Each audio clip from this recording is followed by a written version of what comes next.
Muy buenas noches, sean todas y todos muy bienvenidos a este evento, a esta casa de estudios, a la Universidad Politécnica y Artística del Paraguay, donde nos congratulamos en recibirles en esta ocasión y probablemente en una de las ocasiones más importantes que puede tener una universidad y una de las actividades que forman parte de un hito del quehacer académico, que es la publicación de un libro.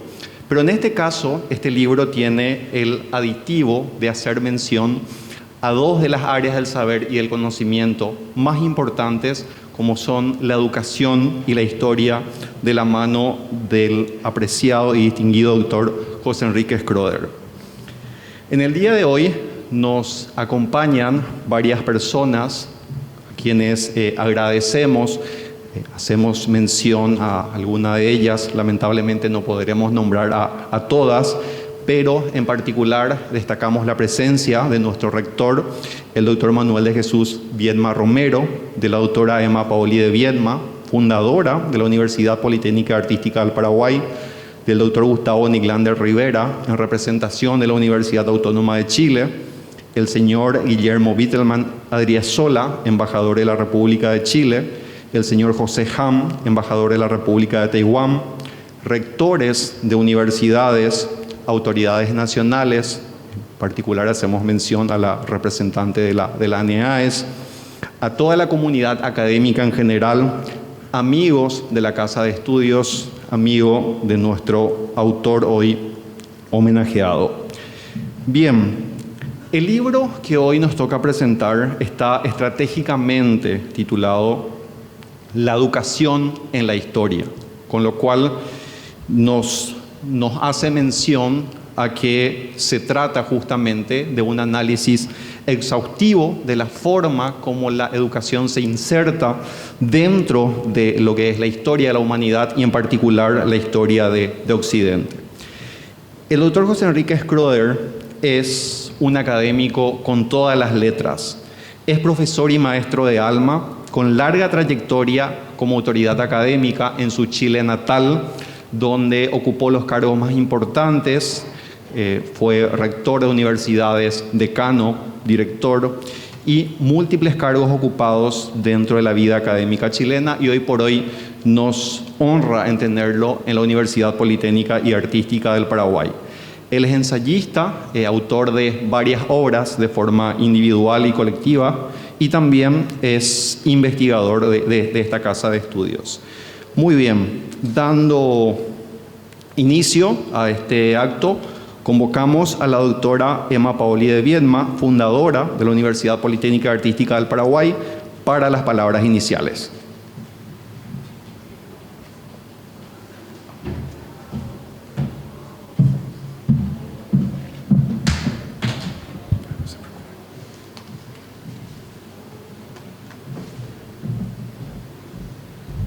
Muy buenas noches a todos. Este día, 27 de junio, quiero darle la más cordial bienvenida a nuestra institución de enseñanza, la Universidad Politécnica y Artística. Mi misión es presentar algo muy importante dentro de la educación, que es un libro. Generalmente los libros, hoy ya tenemos todo en internet, pero hoy nosotros estamos contribuyendo con un libro físico, que seguramente pasaría después a la parte tecnológica, me imagino, doctor Schroeder, ¿no? Realmente esta edición es una publicación que nuestra Dirección de Investigación e Innovación, en conjunto con la Dirección de Desarrollo Corporativo y Posgrado de la Universidad Autónoma de Chile, prestigiada Casa de Estudios, con la que tenemos un convenio hace ya varios años. En el único afán es mejorar nuestra entrega y nuestra calidad educativa, que va en beneficio directo a todos los estudiantes. La UPAP, tercera hoy en el ranking internacional en investigación y publicaciones en nuestro país, trata de seguir los objetivos que se ha propuesto, como son brindar acceso a estudiantes y lograr con nuestro modelo educativo, un aprendizaje significativo y por ende mejorar la calidad de vida de las personas, de la familia y la comunidad toda. Hoy las puertas de nuestra institución se abren para todos ustedes, para un festejo académico como es el entregar un libro de calidad y por tanto una obra que habla de lo que más nos interesa y nos mueve, como es el tema fundamental de la educación, y en este caso desde la perspectiva de la historia, ya que el autor es un profesor investigador de nuestra universidad y también de la Universidad de Chile, el doctor Schroeder. Quiero resaltar además que esta obra es un gran aporte para ambas universidades y al mundo cultural, por supuesto, y redundancia decir para el mundo pedagógico, que esperamos coseche sus frutos vocacionales y en abundancia. Y junto a la oración son las formas más significativas de mejorar el espíritu. En nombre del rector, profesor Manuel Viedma, y la universidad toda, y el mío propio, les doy la bienvenida a nuestra casa de estudios. Gracias.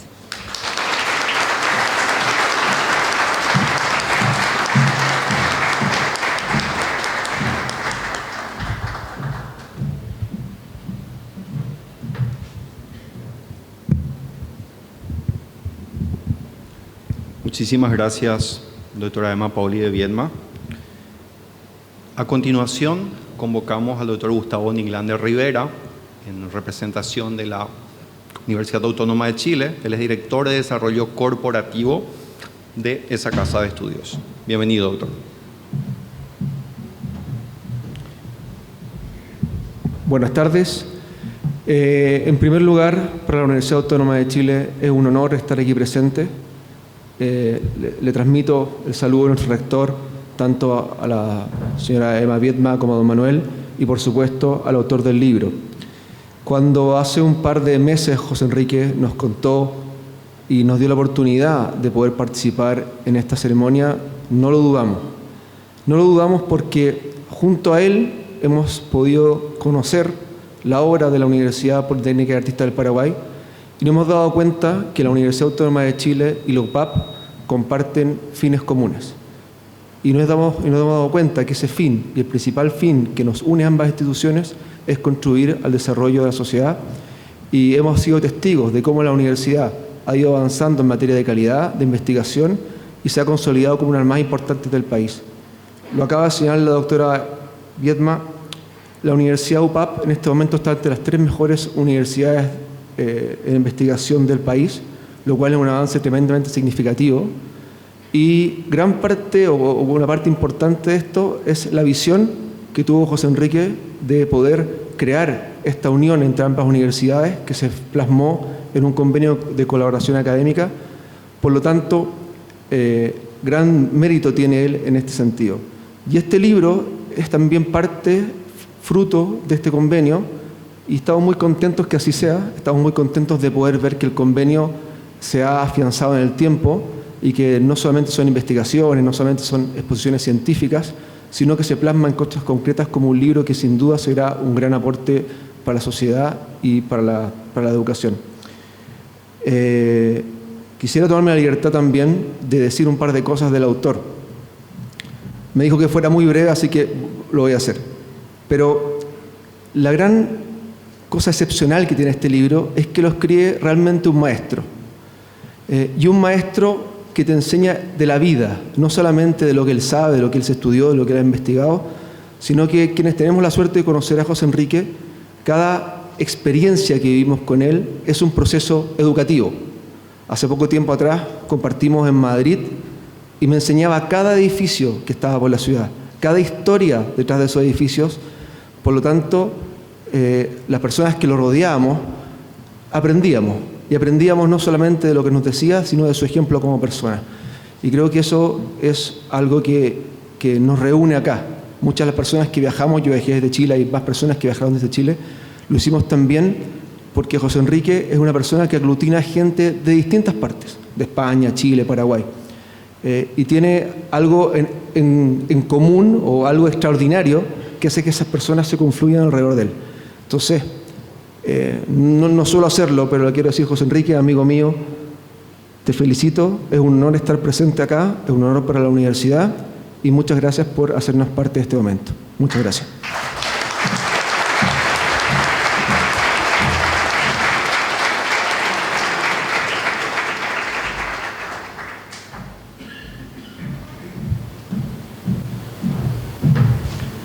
Siguiendo el hilo de lo manifestado por el doctor Rivera, efectivamente el autor es una persona de muchos amigos y muchos de ellos están presentes hoy aquí físicamente, incluso habiendo tomado vuelos para acompañarlo hoy en esta fecha tan importante.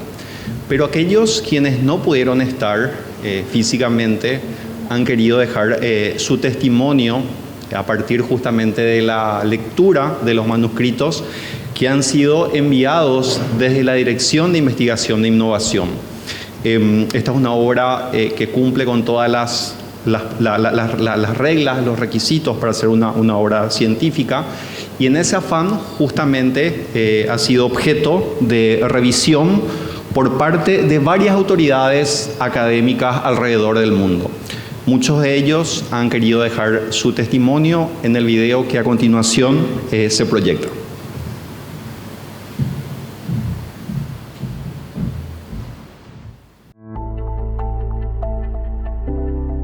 El erudito doctor José Enrique Schroeder Quiroga nos entrega hoy día una magna obra, La educación en la historia.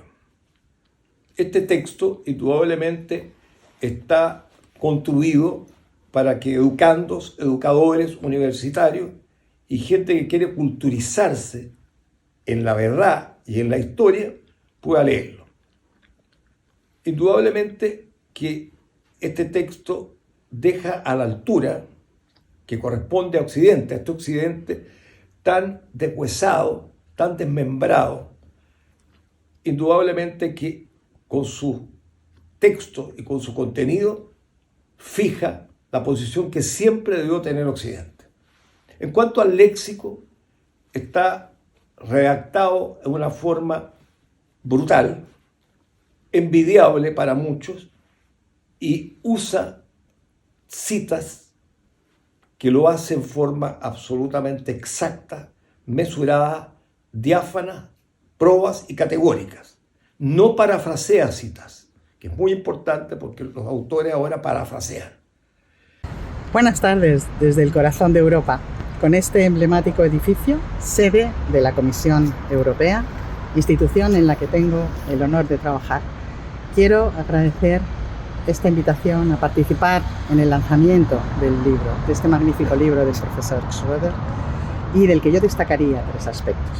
El primero, la defensa que hace de la Edad Media, ese denostado periodo que sin embargo fue rico en eventos tan importantes como fue la creación de la mayor parte de las universidades más prestigiosas de Europa, o por ejemplo también otro aspecto muy importante sería la defensa que realiza de los valores y de la educación clásica, de la relación maestro-alumno, de la importancia de la lectura y otros valores clásicos que no tienen por qué menospreciar a la modernidad, sino que son un complemento para obtener una educación integral para el ser humano. Y también, como tercer aspecto, la aportación sobre el fenómeno único en la historia de la educación que fueron las misiones jesuitas y la relación tan importante que se creó a nivel cultural y educacional y pedagógico entre los sacerdotes y los guaraníes. Es una gran satisfacción y un inmenso honor poder participar en este lanzamiento del último libro del profesor José Enrique Schroeder, querido y admirado amigo, aunque sea a través de estos procedimientos remotos.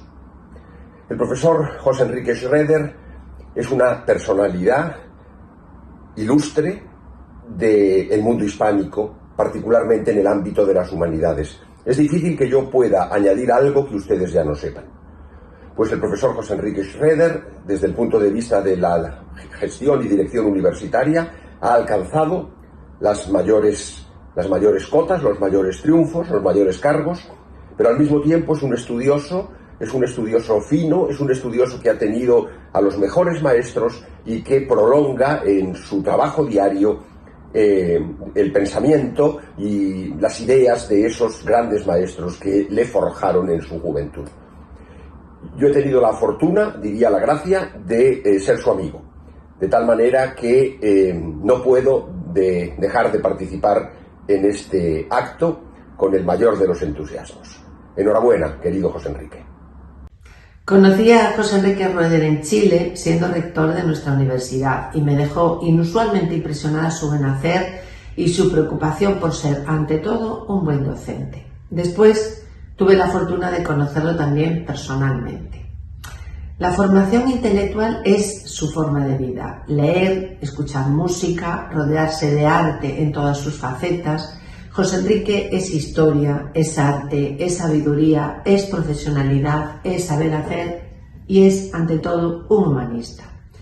En él se aúna formación de excelencia y experiencia académica, lo que le convierte en una eminencia en educación y nos aporta y enriquece a todos los que nos dedicamos a la docencia con sus reflexiones sobre la educación en general. José Enrique se plantea retos de crecimiento. Es un estímulo para sus educandos y para todos los que lo conocemos. Es entusiasta y entregado y transmite pasión en todo lo que hace. La riqueza de sus investigaciones es el sello que impregna sus obras y ha conseguido desarrollar una prolija obra sobre temas diversos.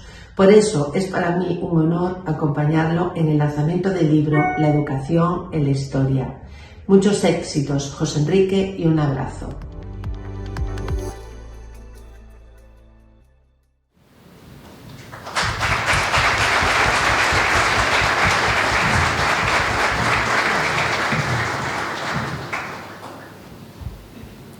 Y esta es la manera en la cual muchos de quienes no pudieron estar hoy físicamente lo han logrado, expresando todas las cualidades profesionales, pero sobre todo humanas del autor.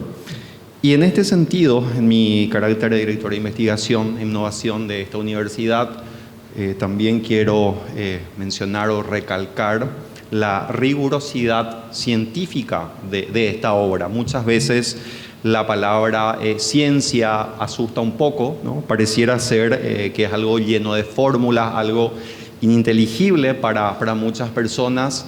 Sin embargo, la ciencia es algo tan simple como la generación de nuevos conocimientos. Y en ese sentido, este es un libro altamente científico que justamente realiza el análisis sistematizado de cómo ha sido la educación en las distintas etapas de la historia de Occidente, partiendo de Grecia, pasando por Roma, la Edad Media, hasta el Renacimiento, y con un aditivo especial para nosotros como país, que es justamente el estudio que realiza a esa experiencia jesuítico-guaraní, que justamente tiene sus particularidades aún no suficientemente estudiadas y donde el doctor José Enrique justamente siembra esas semillas en aras a un análisis cada vez más profundo para su total comprensión. Simplemente, tal como ya lo he expresado, lo quiero hacer públicamente también con todos ustedes, reiterar la rigurosidad de la obra y que además tiene esa particularidad de ser amigable y entendible para todo lector, cosa que no siempre es fácil de conseguir en una obra científica. Muy bien, a continuación convocamos a la académica, la doctora Mónica Miej de Chahue, para que realice la presentación oficial del libro.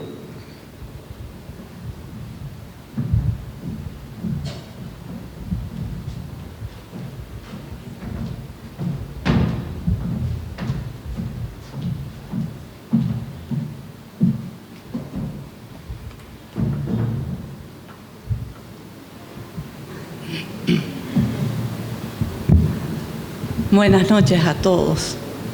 Desde que llegué hoy a la institución, he visto caras muy sonrientes, ¿verdad? Y cómo no estar sonrientes si hoy nos encontramos aquí para celebrar un aporte más al intelecto.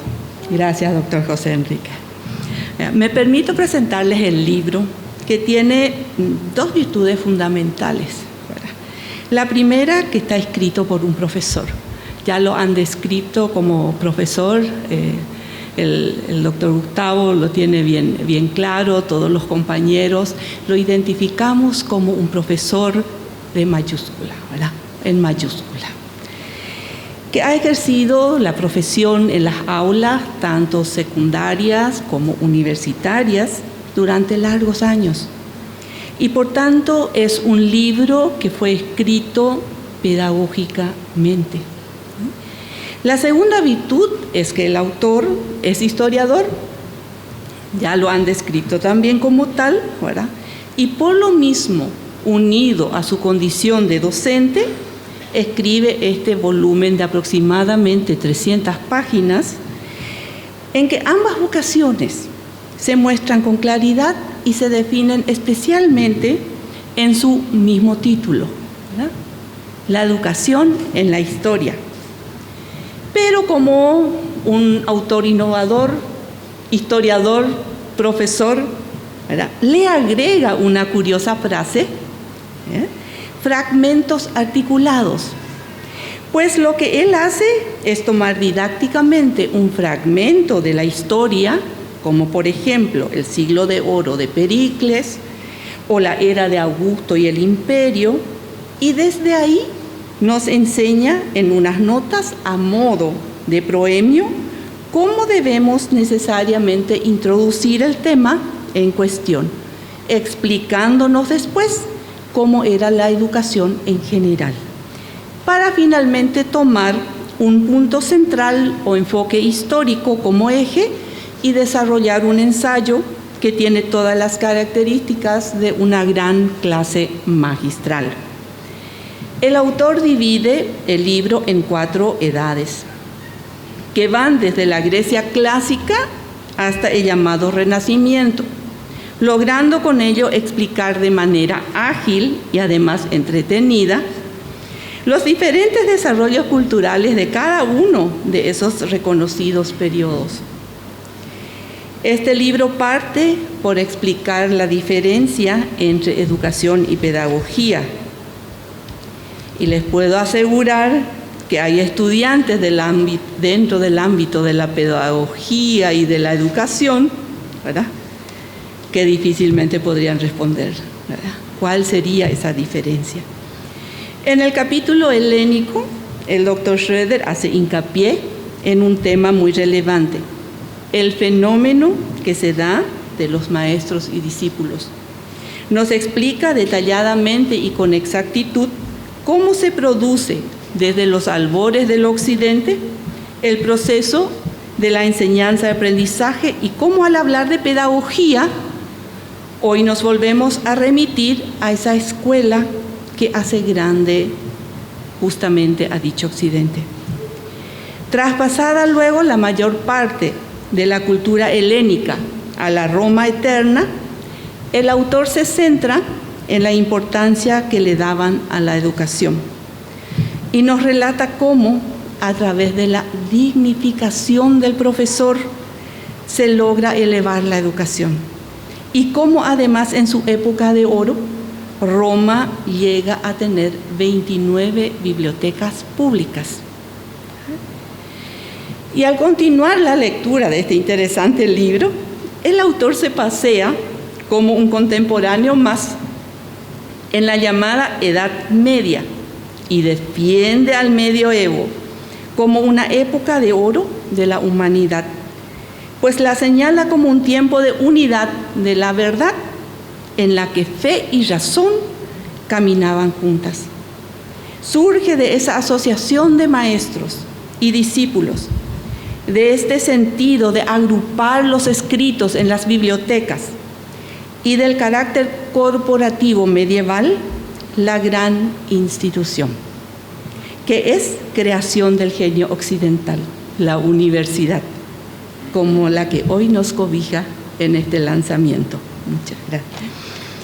Finalmente, el autor nos relata pormenorizadamente todos los conflictos de la época llamada Renacimiento, y después de mostrarnos todas las contradicciones vitales de aquella época, nos revela una gran sorpresa, que si bien es importante para los lectores hispanoamericanos, lo es más para nosotros, los paraguayos, porque el doctor Schroeder cita como un ejemplo válido y con evidencia historiográfica que existió en este rincón del mundo una pedagogía sabia, una simbiosis cultural y un ejemplo de pedagogía mutua, así es como la de los jesuitas y los guaraníes, que aprendieron mucho los unos de los otros y que enseñaron mucho de lo que sabían y de su rico acervo cultural los unos de los otros. La obra que el doctor José Enrique nos presenta es un acabado estudio con una impresionante bibliografía, con muchos testimonios de expertas y expertos en diferentes materias, y finalmente considero, al margen de que todos les hará muy bien leerlo, que todo profesor y estudiante universitario que siga especialmente en el ámbito de la pedagogía y de la educación, no importa la disciplina que se esté enseñando o desarrollando, debería tener este libro casi como una lectura obligatoria. José Enrique, seguimos construyendo sueños en realidades con este tipo de eventos, que enaltecen a la academia en general y especialmente nos engrandecen a nosotros, que nos podemos nutrir con tus sabios aportes que nos dejas en cada una de tus obras y encuentros. Felicidades, doctor José Enrique. Muchas gracias.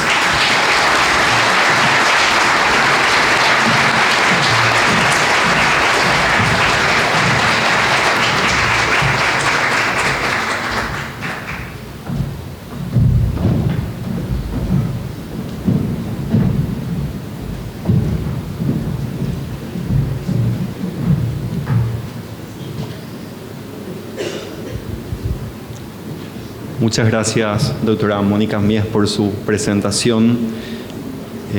Creo que no podría haberse hecho de mejor manera y de una forma tan sistemática y completa la complejidad y la riqueza del libro del doctor José Enrique. Bien, también destacamos, y esto a pedido del autor, la presencia del señor Alexander Neuendorf. Él es presidente de la NLSC Strangers Club de Paraguay. Bien, ya como broche de oro de esta presentación, convocamos al autor, al doctor José Enrique Schroeder, para que nos pueda hablar de su libro, de su obra, y con ello tener una visión acabada de lo que es esta gran obra universitaria. Doctor, adelante, por favor.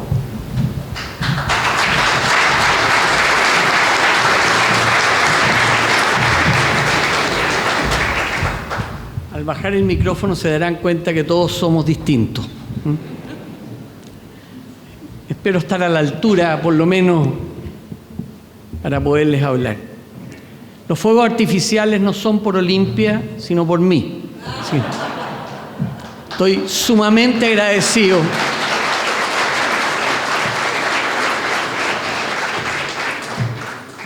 Doña Emma me decía, doctor, no vamos a llenar el salón con un campeonato de Olimpia.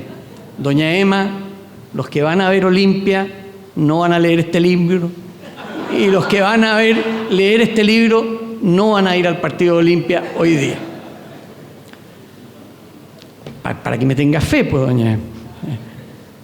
Señor rector, estimado rector y amigo don Manuel de Jesús Viedma Romero, señora Emma Paoli de Viedma, señora vicerrectora Verónica Viedma, señor presidente de la Junta Eduardo Viedma Paoli y distinguidos amigos, señor embajador de Chile, que me honra su presencia, señor embajador de Taiwán, me honra enormemente su presencia, señores rectores que están aquí, el señor cónsul, mi gran amiga Nelly Varela, directora del Colegio SEC, que ha sido directora en varios colegios SEC del mundo. Y bueno, voy casi dejando para el final a Gustavo Nicklander, gran amigo, te agradezco tus palabras, me emocionaron enormemente. Agradezco la presencia de todos ustedes. Tengo claro que algunos deben estar pendientes del marcador, pero yo les prometo que si se concentran en lo que voy a decir, Olimpia va a ganar 4-0. Ahora, si no se concentran, no se quejen. Bueno, para un profesor, mire, yo tengo un discurso preparado acá, pero al final no lo voy a leer. Me conozco este libro tan de memoria que no tengo ningún interés de leer algo que se van a aburrir. Quiero agradecerle a Mónica la conocí, y al doctor Freddy en la universidad. Trabajé con ella en la universidad, lo mismo que con el doctor Freddy. Y, no sé, ese traspaso integrábamos todas las comisiones, no había ninguna comisión en que no estuviéramos los tres, todas comisiones académicas, por favor, porque yo encontraba en ellos unos pares fantásticos para discutir experiencias notables de lo que es ser profesor universitario. Yo, extrañamente, debo haber sido un niño muy extraño desde chico. Yo siempre quise ser profesor. Mi hermana está presente y puede decir que le debo haber dado lecciones durante toda mi vida. Es mi única hermana, así que no tenía más público yo. Y también quise ser cura. Habrá comulgado mi hermana con pan de molde unas 60 veces haciendo misa yo. O sea, de chico yo pero siempre quise enseñar. Yo nunca quise hacer otra cosa en mi vida. Yo soy profesor, pienso como profesor, creo que hasta respiro como profesor. Nunca quise, les prometo, nunca quise. Cuando le dije a mi papá que iba a estudiar pedagogía, mi papá, que era un importante director del Mercurio de Chile, me miró y me dijo, pero te vas a morir de hambre. Y yo sufro de pensar que haya profesores que a veces les cueste llegar a fin de mes. Me duele en el alma. Porque la gente es capaz de gastarse cualquier cantidad de plata en arreglar un vehículo y no en la educación de sus hijos. Eso es lo que me llama la atención. Me llama la atención muchas veces que el profesor, porque somos muchos, creen que somos menos profesionales. Y es un error. Entregan el auto a un mecánico y le pagan una fortuna. Entregan a sus hijos la educación de sus hijos. Y andan regateando aquí, está muy cara la educación. Yo a los que me dicen que está muy cara la educación les digo que prueben con la ignorancia, a ver cómo les va. Que hagan la prueba, que los hijos sean ignorantes. Y yo digo esto porque en mí todo mi afán es pedagógico. Yo vibro con el traspaso del conocimiento. Por eso tuve alumnos muchos años en mi vida. Toda la vida hizo clase, hasta cuando era rector de universidad hacía clase. Y si no daba conferencia, pero en algo tenía que traspasar. Yo siento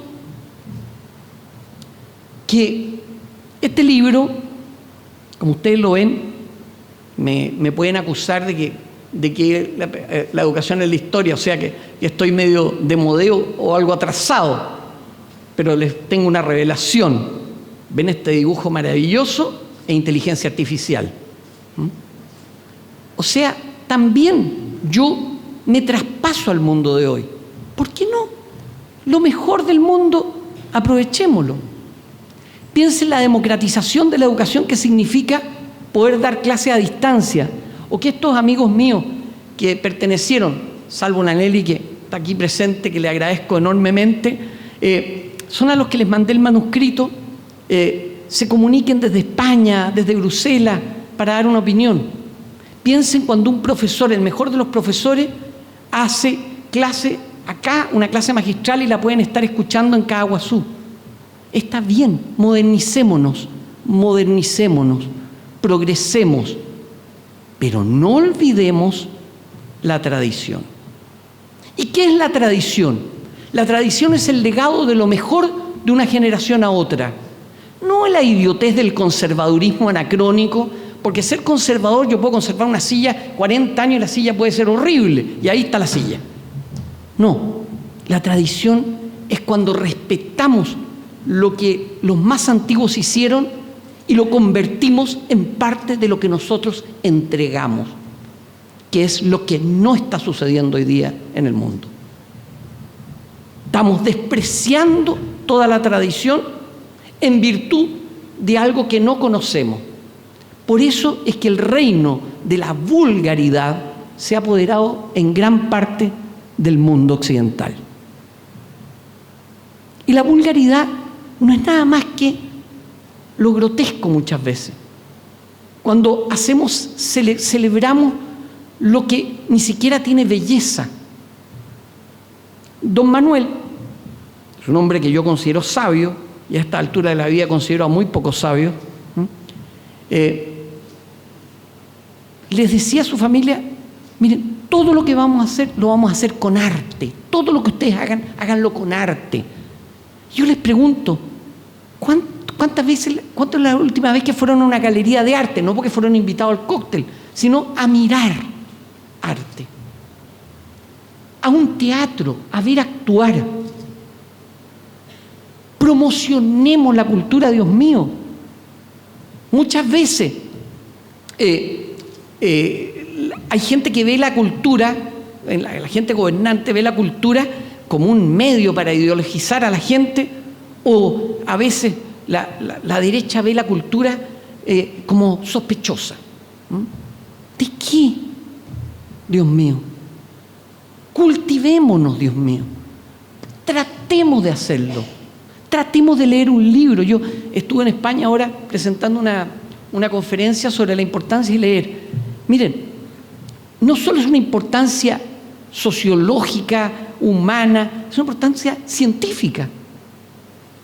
El cerebro se deteriora solo viendo películas o contestando el celular.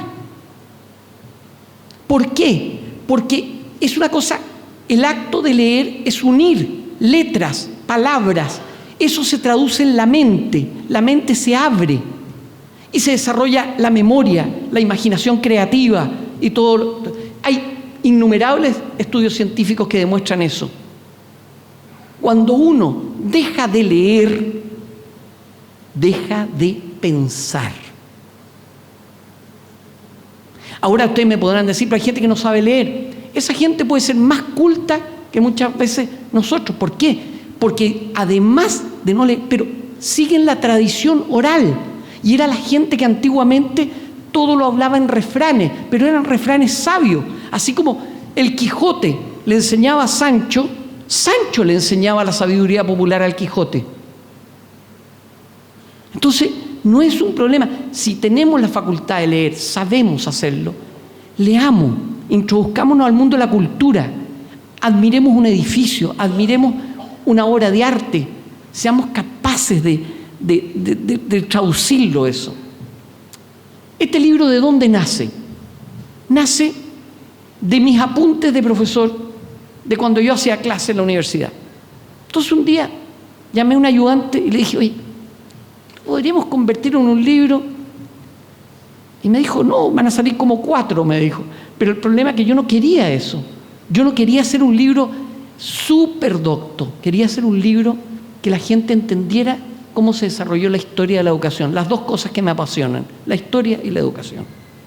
Y así partí pasándole mis manuscritos, porque en esa época escribíamos, y yo no sé, mi ayudante se tiene que haber recibido primero, no sé, de cualquier cosa, la piedra Rosetta, porque yo no me entendía la letra. Venía con mis papeles y me decía, ¿usted qué dice acá? Te prometo que no sé. Y no sabía, porque ya no me acordaba tampoco. Bueno, pero deducíamos y así fue saliendo el libro. Así que le rindo un homenaje a mi primer ayudante, Cristóbal Izquierdo. Yo publiqué varias veces distintas cosas, pero este fue como el libro que a mí más me ha fascinado, digamos. Porque explico el fenómeno de los maestros y discípulos en la Grecia clásica. Occidente, occidere, donde se pone el sol, no es una cosa geográfica, Dios mío. Si en todas partes sale y en todas partes se pone el sol. Es la demostración de una cultura. Fíjense que los griegos, que eran pueblos relativamente pobres, no eran el imperio persa ni nada, los griegos, con 4 piedritas, Aristóteles le enseñó a Alejandro a conquistar el mundo, sin haberlo conocido Aristóteles. Hoy día, para hacer una clase de filosofía seria, tenemos que partir por leer a los filósofos griegos. Se puede reproducir una clase de Aristóteles hoy día después de 2400 años. Yo les aseguro que muchas de las clases llenas de PowerPoint no se podrían ni acordar los alumnos en 10 minutos al salir. ¿Y por qué les digo esto? Porque estamos exacerbando los sentidos a un extremo máximo.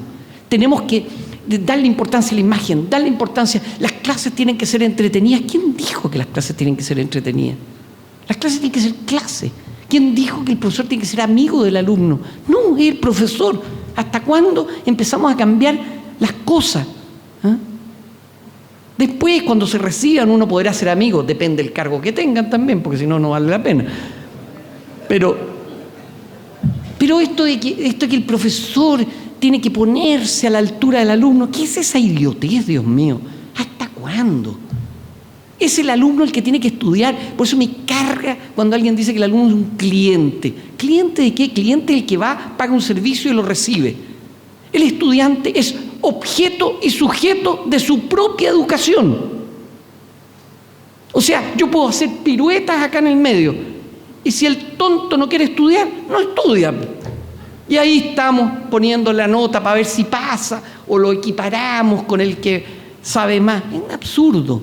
Estamos llenos de absurdo, de eslogan, de consignas que tienen que terminar. ¿Y qué está pasando en el mundo? En Suecia vuelven al cuaderno y al lápiz, porque se aburrieron. En Canadá ya están discutiendo de cómo pueden enseñarle de nuevo a sumar y a restar, porque los alumnos saben usar. Vayan ustedes a un negocio, por favor, y le dicen, ¿cuánto vale esto? 100, menos el 10%, y la persona saca la calculadora, el 10% de 100.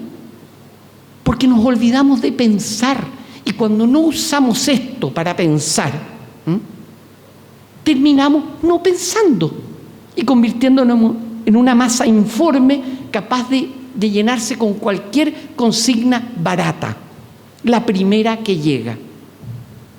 La primera que llega, la tomamos y la hacemos nuestra. Cuando salían esos eslogan idiotas, universidad para todos. ¿Cómo va a ser universidad para todos? Si todos fueran profesionales, no sé, el mundo sería, no sé, puros ingenieros, conversaríamos entre puros ingenieros. O cuando salieron esos eslogan nihilistas, prohibido prohibir. ¿Qué es eso, Dios mío? O sea, el niño se va a tirar por una escalera y uno le va a prohibir. No le puede prohibir, niño que se tire por la escalera. Son cosas que ya están sacudiendo al mundo. Y la gente se está cansando de eso, ¿no? Y tienen razón en cansarse. Yo rindo un homenaje acá a mis profesores, a todos los profesores que me han rodeado. Y voy a rendir en una persona en especial mi homenaje más importante de la noche. Yo llegué a Paraguay, ya había desechado la idea de publicar el libro, porque pero vino la pandemia. Estaba en la casa de mi hermana, yo refugiado ahí, empecé a escribir, y esas cosas del destino, un profesor amigo me presenta a mi actual ayudante, que es con quien compartí gran parte de las discusiones del libro, Ignacio Núñez, que está atrás sentado, profesor de filosofía, para la única persona que voy a pedir un caluroso aplauso de mi parte.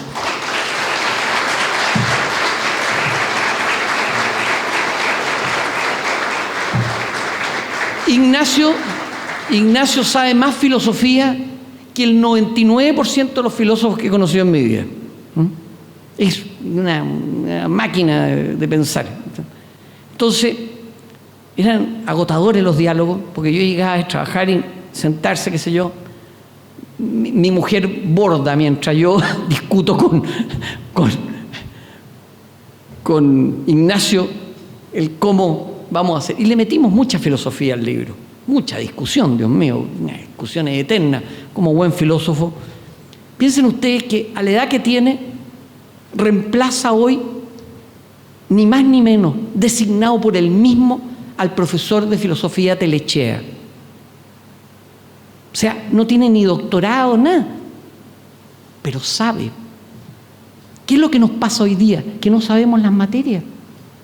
Hay que saber clases, cómo enseñar matemáticas, y la persona no sabe matemáticas. Clases, planificación curricular de historia, y la persona no sabe historia. Es ridículo. Ridículo. Pero estos eslogans nos han tomado por sorpresa a todos. Porque la mayoría de las personas que estamos acá estudiamos de una manera con cierto rigor, por Dios. Y leíamos con rigor. Así salió el concepto de los maestros discípulos. Y ahí me apoyó mucho Fray Marcelino, que lo veo atrás, Víctor Vargas, filósofos, discutían enormemente. Lauro Ramírez, que siempre está escribiendo un libro y yo no hallo la hora que lo termine. Y así nace la pasión por escribir y traspasar esto, porque al final lo que no queda escrito no existe. Escribí sobre los maestros y discípulos en la Grecia clásica, porque la Grecia clásica me parece que tiene un concepto precioso que se llama kalokagatia, que no suena muy bien, por supuesto, pero es kalos y agatón, lo bello y lo virtuoso. Lo bello se asocia a lo bueno. Pero muchas veces, cuando uno está dando una clase, hay gente que está más preocupada del celular, ¿me entiendes? Porque la gente está desconectada, están en otras partes. No están concentrados en lo que uno está diciendo. Porque estamos concentrados en que la gente tiene 57 grupos de WhatsApp. Yo no sé en qué minutos quiere que le alcance a hacer uno saludar. Entonces se pierde la conversación por dos razones. La primera, porque la gente ya no memoriza, porque está conversando algo y dice, esto sucedió en 1810. San Google, inmediatamente a buscar, no, 1811. Pero se acabó la conversación. Porque la gente ya no memoriza, no conversa, no habla, no discute. Y deja de pensar. La filosofía en cuanto a los griegos fue extraordinaria. Los estoicos, los epicúreos, todos nacieron con Grecia. Y Grecia traspasó a Roma. ¿Y de qué hablo en Roma? Del fenómeno de las bibliotecas públicas. Hoy día sale una biblioteca nueva, tenemos que hacer una fiesta. Y cuando entra un alumno, otra fiesta. Piensen, 29 bibliotecas públicas tenía Roma en lo máximo. Vespasiano, cuando le pasan Roma y le dicen que tiene que mejorar la educación, ¿qué es lo que dice concretamente Vespasiano? Dignifiquemos al profesor, y lo dignifica. Ayudemos a los profesores, ayudó a los profesores. Los liberó hasta de los juicios penales y civiles, Vespasiano. ¿Qué pasó con Roma? La educación subió hasta márgenes indecibles. Y Roma nos aporta el derecho romano y la pax romana. Y ahí llegamos a la Edad Media, que yo la defiendo, porque es la época de la unidad de la verdad. Fe y razón caminaban juntas. Y se crean la mayor parte de las universidades. ¿Y qué es lo que es la universidad? Tiene dos acepciones. La gente siempre se acuerda de la universalidad de la universidad. Y no se acuerda de la univerdad, que es uni y vertos, girando en torno a la verdad. Entonces la gente me dice, bueno, pero yo tengo mi verdad, tú tienes tu verdad. No. Es que si eso en filosofía y en teología quiere decir que ninguno de los dos tiene la verdad. No hay dos verdades. Uno puede adherir a la verdad, buscar la verdad, pero no hay dos verdades distintas, pero no hay. Finalmente, la Edad Media demostró que era capaz de preservar la cultura de la barbarie y de la vulgaridad y de los bárbaros. ¿Y qué pasó con los bárbaros? ¿Y qué pasó con todos los que invadieron? Terminaron asimilándose al Imperio Romano. Y, por lo tanto, se convirtieron en los grandes reyes medievales. ¿Y cuál fue el aporte del medievo? La gente no tiene idea. La dignificación de la mujer vino en el medievo. En Roma y en Grecia la mujer valía menos que un niño de 5 años. Fue en la Edad Media cuando la mujer empezó a tener títulos especiales, reinas, fueron reinas, Leonor de Aquitania, Santa Hildegarda, santa, inteligente, mujeres, Dios mío. Así que la dignificación de la mujer comenzó en la Edad Media, no antes. Y llegó el Renacimiento, y aquí me saco el sombrero por don Manuel, que don Manuel me metió en este tema. Yo siempre he hablado de la confusión del Renacimiento, porque hay una confusión de ideas en el Renacimiento, porque unos querían la educación volver a la cultura grecolatina, otros querían, a la educación católica, otros no, vamos a la educación protestante, otros vamos a la educación... Entonces era un lío en ese momento Europa, un lío. Y surge en Hispanoamérica algo que a mí me cambió mi perspectiva para el resto de mi vida, que es la perspectiva de los jesuíticos guaraníes, en que la adhesión de los guaraníes al mundo jesuita se da natural, porque los guaraníes también tenían un mandamiento, y esos mandamientos coincidían perfectamente con los 10 mandamientos cristianos. Me apasionó tal extremo que podría seguir hablando una hora y no lo voy a hacer porque quiero que compren el libro, entre paréntesis. Solo decirle que quiero agradecer a la universidad la posibilidad de que me hayan escogido para seguir ayudando en enseñar profesionales. Quiero agradecer a la Universidad Autónoma de Chile, que desde la distancia apoyó mi libro, como siempre lo han hecho. Por lo demás, y rendir 3 agradecimientos, 4 en especial. El primero de mis agradecimientos es a Dios. Yo agradezco siempre a Dios porque por Él estoy y por Él puedo hoy día dirigirles estas palabras. En segundo lugar, a mi madre, que me enseñó esa curiosidad obsesiva por la historia, por la poesía, por la cultura en general, y un amor increíble a los libros. Mi mamá tenía 90 años y todavía se leía 2 libros a la semana. Yo quisiera tener el 10% de la cultura que tenía mi mamá. El 10 me habría bastado. Y agradecerle a mis maestros, que los nombro, porque quien no reconoce a sus maestros no merece dirigir la palabra a nadie. Y finalmente, agradecerle a mi mujer Gabriela la paciencia enorme que ha tenido de soportarme todos estos años, de soportar mis largas discusiones sobre filosofía, sobre historia. Por eso, como lo pongo en el libro, con ella, por ella y para ella, este libro. Y quiero cerrar estas palabras con algo que me apasiona enormemente. Leí un libro precioso que se llama El infinito en un junco, de Irene Vallejo. Me lo regaló un amigo, Amaro Gómez Pablo, que no pudo estar, y que es la historia de los libros. Y yo les quiero leer simplemente lo que sucede con un libro cuando mágicamente nos desconectamos de todo lo demás y leemos un libro. De Irene Vallejo, El infinito en un junco. Hablemos por un momento de ti, que lees estas líneas. Ahora mismo, con el libro abierto entre las manos, te dedicas a una actividad misteriosa, inquietante, aunque la costumbre te impide asombrarte por lo que haces, piénsalo bien, estás en silencio, recorriendo con la vista hileras de letras que tienen sentido para ti y solo para ti, y te comunican ideas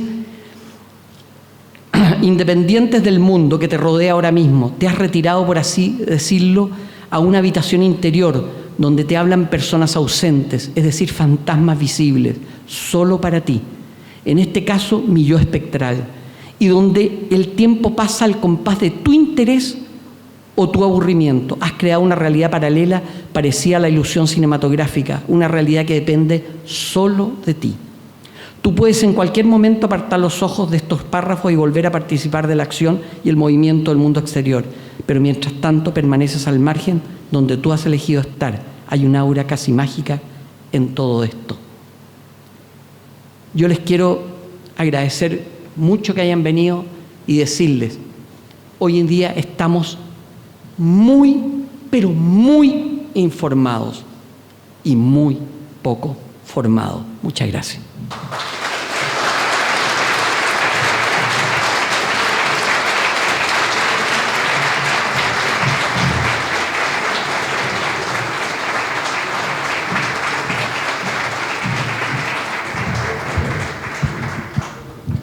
Y de esta manera, con las afables palabras del autor, damos por concluida esta presentación del libro La educación en la historia, recordando que pueden adquirir en los jardines de la universidad. También reiterar los agradecimientos por estar acá, por acompañarnos siempre en las actividades académicas que emprendemos desde la Universidad Politécnica y Artística del Paraguay. Y en este caso, a todos los amigos del querido José Enrique, en este momento voy a quitar la formalidad de llamarlo doctor y le llamo José Enrique, amigo mío, me honra su amistad, amigo nuestro. Y los invitamos a un pequeño brindis para poder rodearlo del cariño que él se merece. Muchísimas gracias a todos y hasta un próximo encuentro.